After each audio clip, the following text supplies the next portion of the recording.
Hello everyone and welcome back to my kitchen. Today, I'm not really in my kitchen, and that's because I'm here with someone else. Now before I show you who that other person is, I'm gonna start by telling you a little bit of what this is. This is called Rassam, as you can probably see in the name.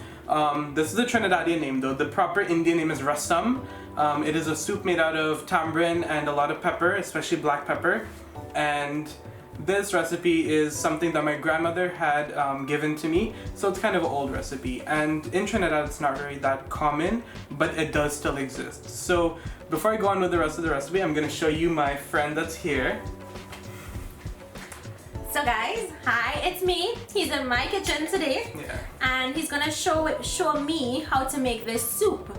Now, I'm really interested. It sounds really good. Do you eat this alone, or is it accompanied with anything? So a lot of people eat this alone when they're sick. But typically, you know, like Kachorian thing. Yeah. So they would have boiled rice. Yeah. This soup, ghee on top of the rice, and Kachori on the side.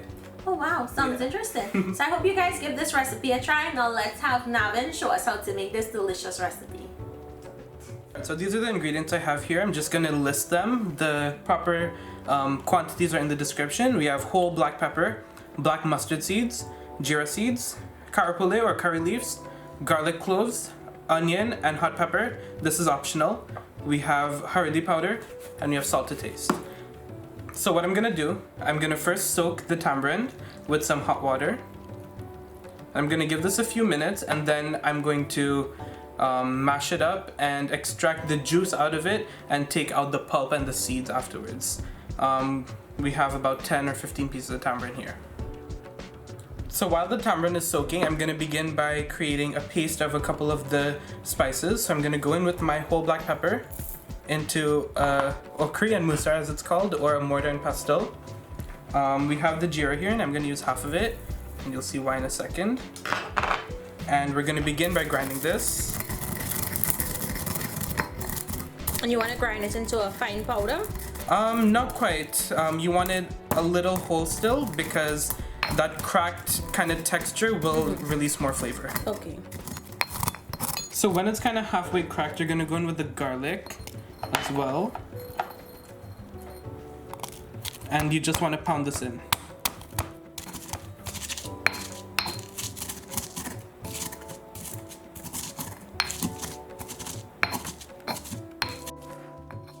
Alright, so this is how you want it to look. A little coarse, and you just want to make sure that you don't have two really big pieces in there. And this is perfect. So just set this aside and let's move on to the next step. Correct. Alright, so we have this soaked tamarind here. And this is fresh tamarind that Natasha had actually got for me.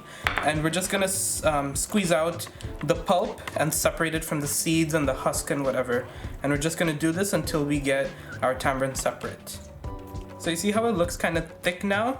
It's just a little bit more, and you see you're starting to see the black seeds. Some of them are actually coming out. This is what you want, and then we're gonna add water and strain this. Okay. So Navin is just gonna strain or separate the pulp and the seeds from that juice. Yep. And just give it a second because it's thick. So guys, here we have that tamarind juice that he took out of the tamarind by soaking it and straining it. Now we're going to move on and to actually putting this together. Okay, so we're gonna add the pulp. I'm just gonna reserve back a little bit of the liquid because I'm gonna use it to clean out the pestle, or the mortar, sorry. And we're gonna add everything that he grounded in that pestle, he's adding it. Yeah. And I'm gonna add the rest of this.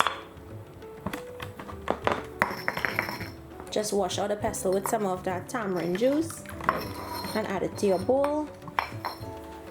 And then we're gonna, as we mix this, we're gonna add the curry leaves. I'm gonna just do a thing here and break it. And we're gonna add the pepper. And this just gets mixed up. And we're gonna add a little bit of salt to this, just to taste. We're gonna add more water afterwards. Alright, so now I'm gonna go in with some nariyal coconut oil. About 2 tablespoons. That's it. And I'm gonna make sure that the oil is just a little hot To which we're gonna go in with the mustard and the geera seeds. And you're gonna wait till it makes a crackling kind of noise. So it's gonna start a patch. Pretty much, yeah. You won't really notice a change in color because they're both pretty dark, but they're gonna make a crackling noise, and that's how you know it's ready. Alright, so I want you guys to hear that crackling noise. Alright, and once that happens, you're gonna go in with the hardi powder, or the turmeric, saffron, and the onion. And you're gonna wait until this just caramelizes. You don't want it to get too brown. Alright, so now once the onions start to caramelize a little bit, we're gonna go in with some water.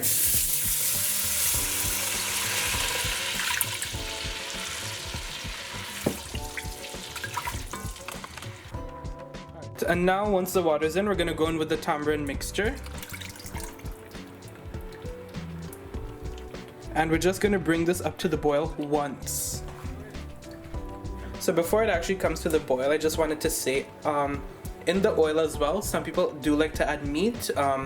The more common types of meat to add are goat or like fowl or like a hard type of animal meat. What about shrimp? Can you add shrimp? Yes, you can add seafood and thing. Shrimp would probably be good in this as well. Okay. It's basically whatever you want, but this actually became popularized after the British rule in India. So in the UK and all, this goes by a very slightly different name, and I'll add that in the description, where it's actually pretty common. And in fact, if I tell you the name, you'd probably have heard it before. What's that? So it's mulligatawny. Okay, I've never heard that. So it's actually a pretty big butchering of the actual Tamil name, which is two words put together, milagu and tani, which means pepper and water. So yeah, it's pepper water. Cool, yeah. Like fire water, pepper water. Yeah. So we're just gonna wait for it to come up to a boil and then it'll be done? And then yeah, you just turn it off. If you let it go for any longer, it'll get bitter. Okay, do we eat all of the spices in there? People like to strain it, and Okay. I don't blame you because this is a lot to chew on. Yeah.